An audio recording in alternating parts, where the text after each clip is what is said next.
Bismillahirrahmanirrahim. Assalamualaikum warahmatullahi wabarakatuh. Alhamdulillah wa syukrulillah wa la hawla wa la quwata illa billah. Ashhadu an la ilaha illallah wahdahu la syarika lah wa ashhadu anna Muhammadan abduhu wa rasuluhu la nabiyya wa la rasula ba'da. Allahumma salli wa sallim wa barik ala Rasulillah wa ala alihi wa sahbihi wa mawalah.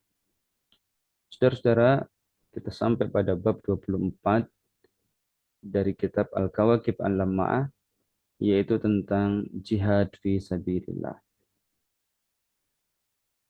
Ada sebuah hadis dari Rasulullah Shallallahu Alaihi Wasallam yang diriwayatkan oleh Abu Hurairah radhiyallahu an, dikeluarkan hadis ini oleh Imam Ibn Hibban di dalam sahihnya, di mana Abu Hurairah radhiyallahu an pernah mendengar Rasulullah Shallallahu Alaihi Wasallam bersabda, "Mauqifu sa'atin fi sabilillah khairun min qiyami lailatul qadar indal hajaril aswad."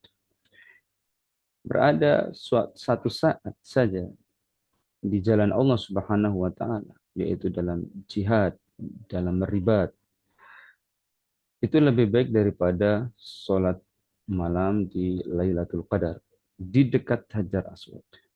Ya, sebagaimana kita tahu, amalan di Lailatul Qadar itu khairun min alfi syahri. Lebih baik daripada seandainya dilakukan di luar Lailatul Qadar itu sebanyak 1000 bulan. Dan kita juga tahu dalam sebuah riwayat Rasulullah Shallallahu Alaihi Wasallam menyampaikan bahwa sholat di Masjidil Haram itu 100.000 kali lipat pahalanya dibandingkan dengan sholat di masjid-masjid yang lainnya. Nah, amalan jihad fisabilillah itu lebih baik daripada amalan yang seperti itu. Sholat malam di malam Lailatul Qadar di dekat Hajar Aswad. Nah, pada pertemuan kali ini kita akan membahas bab tentang jihad fisabilillah ini dalam kitab Al-Kawakib Al-Lamma'ah bab 24 ya. Bismillahirrahmanirrahim. Al-Babur Rabi' wal Ishrun.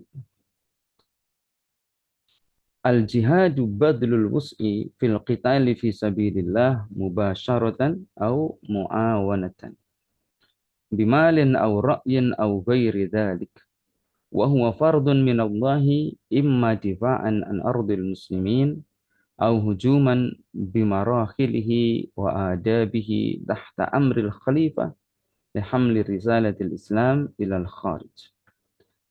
Jadi yang dimaksud dengan jihad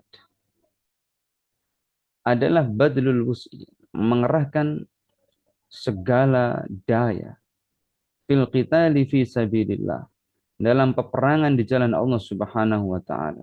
Ya, peperangan di jalan Allah Subhanahu wa taala, memerangi orang kafir li'la'i kalimatillah.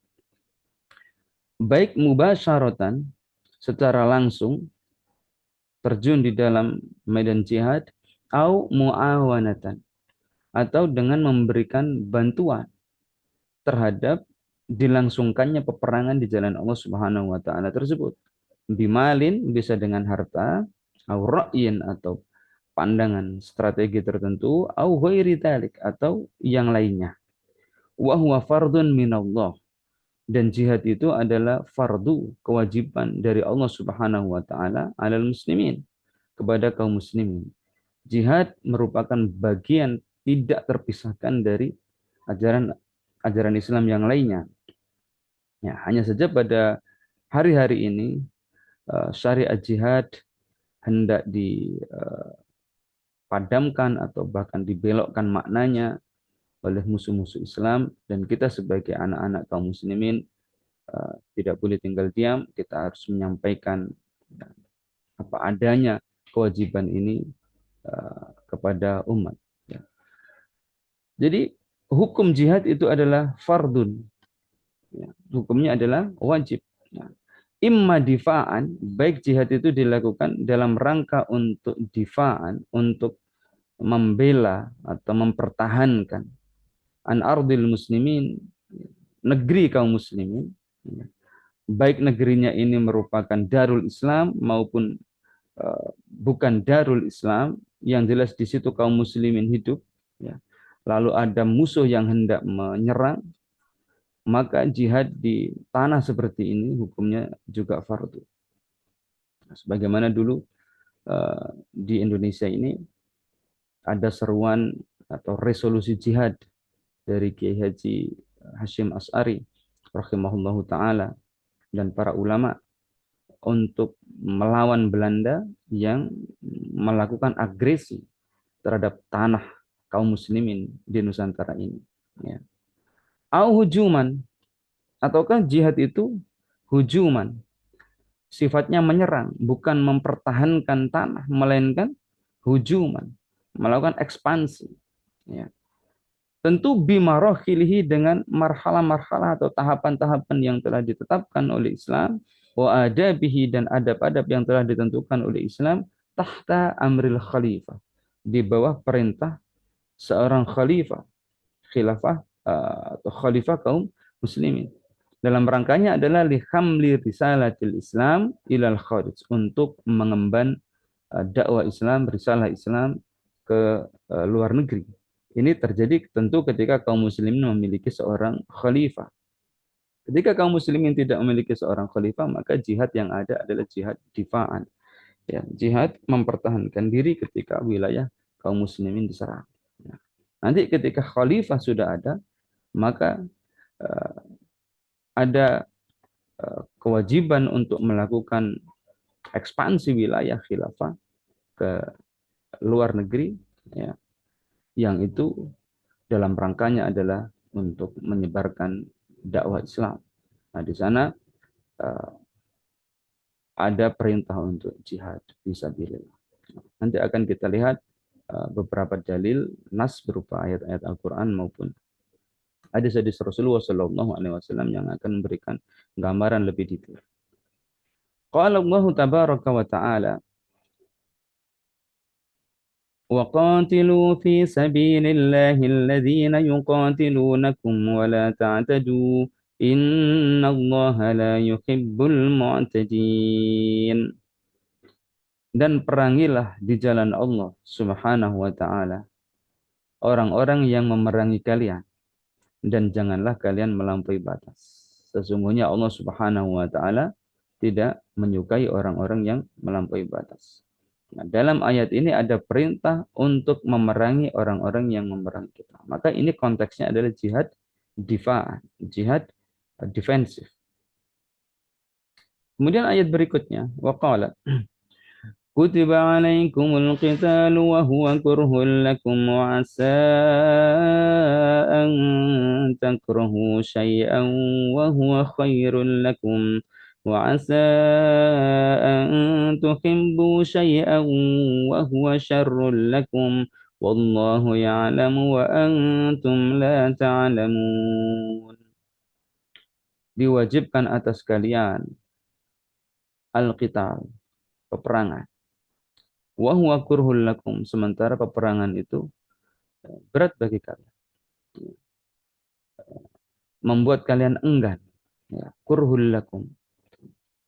Wa asa an takrahu syai'an wa huwa khairul lakum, ada kalanya kalian itu tidak menyukai sesuatu padahal sesuatu itu adalah khairul lakum, baik bagi kalian. Wa asa an tuhibbu syai'an wa huwa syarrul lakum, ada kalanya pula kalian menyukai sesuatu padahal sesuatu itu buruk bagi kalian. Wallahu ya'lamu wa antum la ta'lamun. Dan Allah lah yang tahu sementara kalian tidak tahu. Maka ketika Allah Subhanahu wa taala mensyariatkan suatu hukum, kita meyakini seyakin-yakinnya bahwa di situ ada kebaikan. Karena tidak mungkin Allah Subhanahu wa taala mensyariatkan sesuatu ketika sesuatu itu justru mencelakakan atau mendatangkan keburukan untuk manusia. Itu bertentangan dengan sifat Allah Subhanahu wa taala sebagai Ar-Rahman, sebagai Ar-Rahim. Nah, di dalam ayat ini saudara-saudara, ya, Di sana dinyatakan kutiba alaikumul qital. Ya, diwajibkan atas kalian hukum al-qital, yaitu perang di jalan Allah Subhanahu wa taala. Nah, maka disinilah jihad fisabilillah itu masuk ke dalam bagian hukum yang wajib yang difardukan oleh Allah Subhanahu wa taala atas kaum muslimin. Juga ayat yang lain. وقاتلوا الذين لا يؤمنون بالله ولا باليوم الآخر ولا يكرمون ما كرم الله ورسوله ولا يدينون دين الحق من الذين أوتوا الكتاب حتى يعطوا الجزية عن يد وهم صاغرون. Perangilah mereka-mereka yang tidak beriman kepada Allah, tidak beriman kepada hari akhir, tidak mengharamkan apa yang Allah haramkan, tidak mengharamkan apa yang Allah Subhanahu wa taala dan Rasulnya haramkan. Wala yadinuna dinal haq, tidak beragama dengan dinul haq, yaitu dinul Islam. Minal ladzina utul kitab, dari kalangan orang-orang ahlul kitab, hingga mereka itu yu'tul jizyata an yadin, hingga mereka itu membayarkan jizyah, ya, an yadin wahum shagirun, memberikan jizyah dalam keadaan tunduk kepada hukum-hukum Islam, kepada pemerintahan Islam. Ya, tentu ini konteksnya adalah ketika mereka berada atau kita berada dalam suatu zaman ketika kaum muslimin memiliki al-khilafah. Ya, karena ini bukan jihad yang sifatnya difa'i, melainkan hujumi, melainkan jihad menyerang. Barakallahu. Nah, maka dalam hal ini ya, kita menjadi paham bahwa Islam itu agama yang bukan sekedar sifatnya ritual, tetapi juga bersifat politik, di mana ketika kaum muslimin sudah hidup dengan Islam, maka ada syariat untuk terus melakukan ekspansi wilayah supaya dakwah Islam semakin tersebar ke seluruh penjuru dunia. Meskipun tidak boleh memaksa orang lain itu untuk masuk ke dalam agama Islam. Ya. Cukup mereka itu membayar jizyah sudah, tidak akan diperangi, tidak akan diperangi. Jadi tawaran pertama itu adalah masuk Islam. Kalau mereka menolak, maka tawaran berikutnya adalah membayar jizyah. Kalau tidak, berarti mereka memilih opsi yang terakhir, yaitu perang melawan kaum muslimin hingga mereka tunduk, membayar jizyah an yadin, membayar sendiri. Dalam hal ini ada yang menafsirkan tidak boleh diwakilkan. Wahum shagirun, dan mereka dalam keadaan tunduk. Ya. Jizyah diambil dari orang laki-laki saja dari kalangan ahlu dzimah. Ya, orang-orang yang bersedia tunduk atau tinggal dalam wilayah al-khilafah. Ya, barakallahu fikum. Kemudian ada hadis dari Ibnu Abbas radhiyallahu anhu, qala, Ibnu Abbas berkata, Abdullah Ibnu Abbas qala, beliau berkata, qala Rasulullah sallallahu alaihi wasallam, la hijrata ba'dal fathi walakin jihadun wa niyatun wa idastunfirtum fanfiru. Rawahul Bukhari rahimahullahu taala. Wa Muslim rahimahullahu taala. Rasulullah sallallahu alaihi wasallam bersabda, la hijrata ba'dal fathi. Tidak ada hijrah lagi setelah Fathul Makkah. Ya. Tidak perlu hijrah. Kenapa? Karena Makkah sudah menjadi bagian dari wilayah daulah Islam. Maka tidak ada signifikansinya, tidak ada urgensinya untuk hijrah ke Madinah. Walakin jihadun wa niyat. Tetapi yang ada adalah jihad, wa niyah, dan juga niat untuk jihad. Ini masih terus ada. Sementara hijrah sudah tidak ada. Maksudnya hijrah dari Makkah ke Madinah. Pada waktu itu Makkah sudah ditaklukkan. Nah, berarti jihad, syariat jihad ini akan terus ada sampai nanti hari kiamat. Tidak boleh ditinggalkan. Tidak boleh ditinggalkan. Ya. Wa idastunfirtum fanfiru. Maka ketika kalian diminta untuk berangkat jihad, fanfiru, maka berangkatlah. Ada syarah atas kalimat wa idastunfirtum fanfiru, catatan kaki nomor 55, dikatakan oleh Imam An-Nawawi rahimahullahu taala di dalam syarah beliau atas Sahih Muslim, maknahu ya, idza da'akumus sultan ila ghazwin fadhhabu, ya. Jadi kalimat wa idastunfirtum fanfiru maknanya adalah jika as-sultan yaitu al-khalifah ay al-imam mengajak kalian, meminta kalian untuk ghazwin, ya, ila ghazwin, mengajak kalian untuk berangkat pada suatu pertempuran, fadhabu, maka berangkatlah kalian. Nah, jadi konteksnya berarti jihad hujumi, jihad ofensif. Nah, ketika kita pelajari sirah Rasulullah Shallallahu Alaihi Wasallam, memang ada di antara peperangan yang beliau lalui bersama para sahabat, ada yang sifatnya difa'at, sebagaimana perang Uhud, perang Ahzab, itu kan sifatnya bertahan. Tetapi perang-perang yang lain, semisal perang Khaybar, perang Hunain, ya, perang Mu'tah, apalagi perang, bahkan perang Badar, itu yang memulai adalah kaum muslimin. Sifatnya hujuman. Barakallahu fikum. Hadis berikutnya dari Anas bin Malik radhiyallahu anhu qala Rasulullah sallallahu alaihi wasallam umirtu an uqatilan nasa hatta yaqulu la ilaha illallah fa idza qaluha wa sallau salatana wastaqbalu qiblatana wa dabahu dabihatana faqad harumat alaina dima'uhum wa amwaluhum illa bihaqqiha wa kisabuhum 'ala Allah. Akhrajahul Bukhari fi Sahihih. Rasulullah Shallallahu Alaihi Wasallam menyatakan, ya, beliau bersabda, umirtu an uqatilan. Aku ini diperintahkan.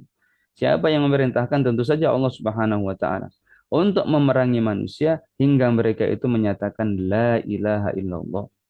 Ketika mereka telah mengatakannya, telah sholat sebagaimana sholat kita, ya, telah menghadap kiblat kita, telah menyembelih dengan sembelihan kita, faqad harumat alaina dima'uhum, maka telah haram darah mereka dari kita, ya. Tidak boleh diganggu, tidak boleh ditumpahkan darahnya. Wa amwaluhum, harta mereka juga haram, enggak boleh diambil. Illa bihaqqiha, kecuali dengan haknya. Misalnya mereka membunuh orang yang tidak berdosa, yang tidak ada alasan yang hak, maka ada hukum kisos. Misalnya ada lagi orang yang berzina padahal statusnya mukson, maka hukumannya adalah hukum rajam. Nah, itu contoh bihaqqiha. Nah, kalau tidak ada seperti itu, maka tidak boleh menumpahkan harta mereka. Tidak boleh pula mengambil harta mereka. Wa hisabuhum 'ala Allah, dan hisab mereka atas Allah Subhanahu wa taala. Hisab mereka atas Allah Subhanahu wa taala. Entah mengucapkan kalimat syahadatnya itu beneran dari hati yang paling dalam atau sekedar supaya selamat dari tangan kaum muslimin, itu hisabnya atas Allah Subhanahu wa taala. Ya. Kita menghukuminya secara zahir. Ketika seseorang itu sudah mengucapkan syahadat, maka kita perlakukan dia sebagaimana seorang muslim yang lain. Berikutnya, wa an Sulaiman ibni Buraidah rahimahullahu an abihi radhiyallahu anhu qala kana Rasulullah sallallahu alaihi wasallam idza ammara amiran ala jaishin aw sariyatin aw sahu fi khassatihi bitaqwallah.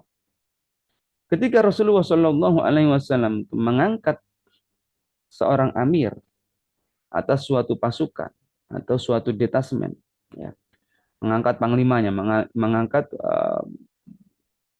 pemimpin perang, ausahu fi khasatihi bitaqwa. Rasulullah Shallallahu Alaihi Wasallam senantiasa memberikan wasiat secara khusus kepada orang ini untuk bertakwa, menjaga ketakwaan kepada Allah Subhanahu wa taala. Ya. Wa man ma'ahu minal muslimin khairan. Ya. Dan untuk senantiasa berbuat baik, bersikap baik kepada kaum muslimin yang ada di bawah uh, kepemimpinannya. Tsumma qala. Kemudian Rasulullah Shallallahu alaihi wasallam bersabda kepada pasukan ini, "Uhzu bismillah." Ya. Berperanglah kalian bismillah dengan nama Allah Subhanahu wa taala fi sabilillah, di jalan Allah Subhanahu wa taala. Ya. Qatilu man kafara billah. Perangilah orang-orang yang ingkar kepada Allah, ughzu wala taghullu. Berperanglah dan janganlah kalian itu uh, berlaku khianat. Berlaku khianat. Wala taghdiru. Janganlah kalian itu melanggar perjanjian. Wala tumatsilu. Jangan kalian itu mencincang orang. Wala taqtulu walidan. Jangan bunuh anak-anak. Ya, apalagi bayi-bayi. Sebagaimana yang dilakukan oleh pasukan Zionis Israel hari ini pada saudara-saudara kita di Gaza. Mudah-mudahan Allah Subhanahu wa taala melaknat mereka dan memberikan pertolongan kepada kaum muslimin di sana. Wa idza laqita aduwaka minal musyrikin fad'uhum ila thalathi khisalin aw khilalin. Dan ketika kalian bertemu dengan musuhmu minal musyrikin, dari karangan orang-orang musyrik, fad'uhum ila thalathi khisalin aw khilalin. Maka serulah mereka terhadap tiga opsi, tiga hal. Nah, ini yang tadi saya sebutkan. Berarti ini konteksnya adalah perang hujuman, ya, yang sifatnya ofensif, menawarkan tiga pilihan. Ya, fa'ayyatuhunna ma ajabuka faqbal minhum wa kuffa anhum. Maka opsi mana saja yang mereka ambil, terimalah dan tahan tangan kalian dari mereka. Tidak usah perang lagi, tahan. Tsumma da'uhum ilal Islam. Nah, ini opsi yang pertama adalah ud'uhum ilal Islam. Ajak mereka masuk Islam. Fa'in ajabuka faqbal minhum wa kuffa anhum. Jika mereka mau menerima Islam, maka terimalah. Wa kuffa anhum. Tahan, jangan diperangi lagi. Nah, gitu. Ketika mereka menerima Islam. Tsumma da'uhum ila tahawuli min darihim ila daril muhajirin. Ketika mereka sudah menerima Islam itu, maka ajak mereka untuk berpindah. Nah, ini hijrah dari dar mereka, dari negeri mereka yang masih negeri kufur itu, ila daril muhajirin, ke darul muhajirin. Ya, yaitu ke Madinah pada waktu Rasulullah Shallallahu alaihi wasallam masih hidup. Ya, berpindah ke darul muhajirin, darnya atau negerinya atau negaranya orang-orang yang hijrah. Ya, wa akhbirhum annahum in fa'alu dzalika falahum malil muhajirin wa alaihim ma 'alal muhajirin. Jika mereka mau hijrah ke darul muhajirin, maka mereka memiliki hak dan kewajiban yang sama dengan kaum mukminin yang lain. Fa in abau ayyatahawwalu minha, jika mereka tetap memilih tinggal di negerinya, padahal negerinya adalah negeri kufur, ya, sementara mereka sudah masuk Islam, fa akhbirhum annahum yakununa ka'arabil muslimin. Maka beritahukan kepada mereka status mereka ini sama seperti a'rabil muslimin, orang-orang Badui yang masuk Islam. Yajri alaihim hukmullah alladhi yajri alal mu'minin. Hukum Allah Subhanahu wa taala berlaku atas mereka. Ya, ya sebagaimana hukum-hukum yang berlaku atas kaum mukminin yang lain. Wala yakunu lahum fil ghanimah wal fai'i syai'un illa ayyujahidu ma'al muslimin. Tetapi mereka tidak berhak mendapatkan bagian dari ghanimah, ya, harta rampasan perang, ya, di mana ketika terjadi peperangan lalu kemudian musuh kalah, mereka tinggalkan harta yang banyak misalnya, maka harta yang mereka tinggalkan ini namanya ghanimah. Ya. Wal fai, atau harta fai. Harta fai ini belum sempat terjadi perang, mereka sudah lari duluan. Nah, itu namanya fai. Ya. Orang-orang yang memilih tetap tinggal di negerinya, tidak mau berada di Darul Islam, ya, maka mereka meskipun statusnya mukmin, ya muslim, mereka tidak berhak mendapatkan bagian dari ghanimah dan fai ini. Illa ayyujahidu ma'al muslimin, kecuali mereka turut serta dalam jihad bersama kaum muslimin. Nah, itu opsi pertama, yaitu tawarkan Islam. Fa inhum abau fasalhum al-jizyah. Jika mereka menolak opsi pertama untuk masuk Islam dan memang tidak boleh ada paksaan kepada siapapun untuk masuk ke dalam Islam, maka mintalah kepada mereka jizyah. Mintalah kepada mereka jizyah. Artinya mereka bergabung menjadi warga negara khilafah, tetap dengan agama mereka. Mereka tidak dipaksa untuk masuk Islam, dibiarkan tetap dengan agamanya, tetapi mereka diminta untuk membayar jizyah. Di mana dengan pembayaran jizyah itu, maka mereka akan dilindungi harta dan darah mereka oleh khilafah. Jika ada pasukan lain dari luar negeri yang hendak menyerang secara khusus kepada mereka, maka kewajiban khalifah dan pasukan kaum muslimin untuk melindungi mereka. Ya, dengan adanya jizyah itu. Nah, ini tawaran mereka. Tawaran kepada mereka. Opsi kedua, yaitu membayar jizyah, mereka berada hidup di wilayah daulah Islam dan berlaku atas mereka hukum-hukum Islam dalam wilayah yang sifatnya publik, sementara dalam wilayah privat mereka tetap dengan agamanya. Ya, dibiarkan beribadah sesuai dengan ajaran agamanya. Itu opsi kedua, tanpa harus perang. Fa inhum ajabu kafaqbal minhum wa kuffa anhum. Jika mereka menerima opsi ini, maka terimalah penerimaan mereka itu dan tahan tangan kalian dari mereka. Tidak boleh dilangsungkan peperangan. Fa inhum abau fasta'in billah wa qatilhum. Jika mereka menolak opsi kedua ini, ya, menolak opsi pertama untuk masuk Islam, menolak pula opsi kedua untuk membayar jizyah, maka berarti mereka memilih opsi yang ketiga, yaitu opsi perang di jalan eh, perang melawan kaum muslimin. Fasta'in billah wa qatilhum. Maka perintah Kanjeng Nabi, mintalah pertolongan kepada Allah Subhanahu wa taala wa qatilhum, dan perangilah mereka. Hadis ini diriwayatkan oleh Imam Muslim dalam kitab Sahihnya. Saudara-saudara, sepanjang sejarah manusia senantiasa ada peperangan. Senantiasa ada peperangan. Tidak akan pernah lepas manusia itu dari peperangan. Dan peperangan sepanjang masa itu sebabnya dua hal saja. Ya. Kalau bukan karena kebanggaan, adalah karena materi, benda. Ya. Imma pride atau wealth. Ya. Kalau tidak tentang kebanggaan, ya tentang uh, harta benda. Nah, perang yang terhormat itu adalah perang karena kebanggaan, pride. Bukan perang untuk mengambil harta orang. Perang yang dilakukan untuk mengambil harta orang, mengambil harta penduduk suatu negeri, itu akan mendatangkan banyak sekali kerusakan. Berbeda dengan perang yang motivasinya adalah pride.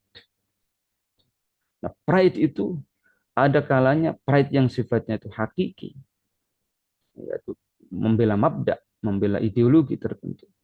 Ada kalanya ghairu hakiki, ya, membela bangsa, membela tanah air.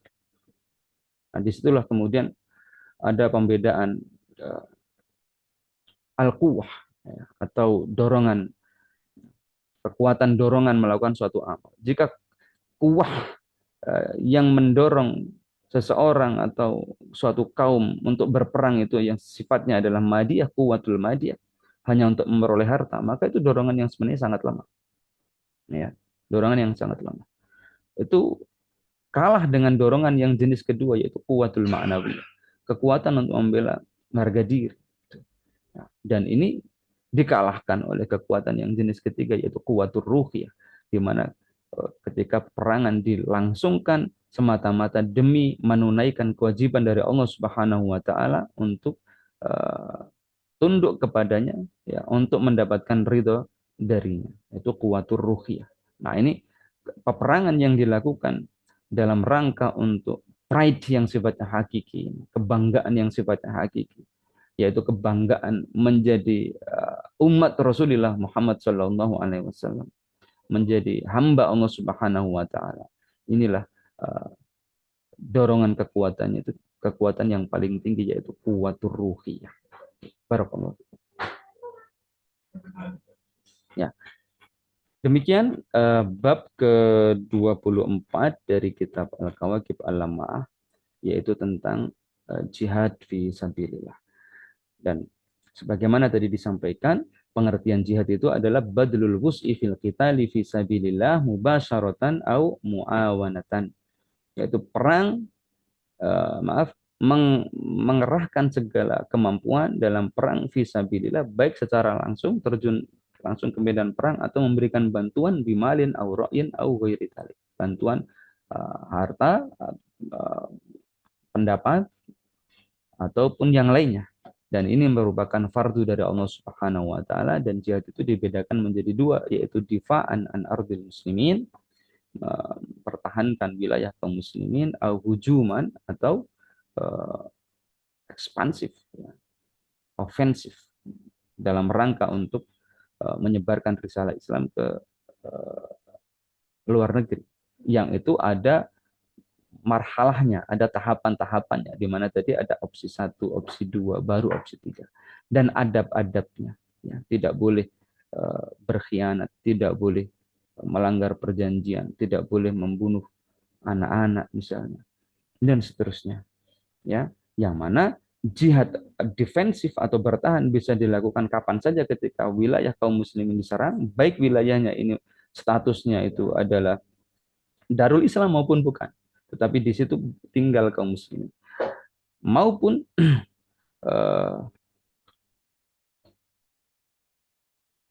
sifatnya adalah hujuman, ya, yang mana secara hujuman ini mesti harus ada seorang khalifah yang memerintahkan.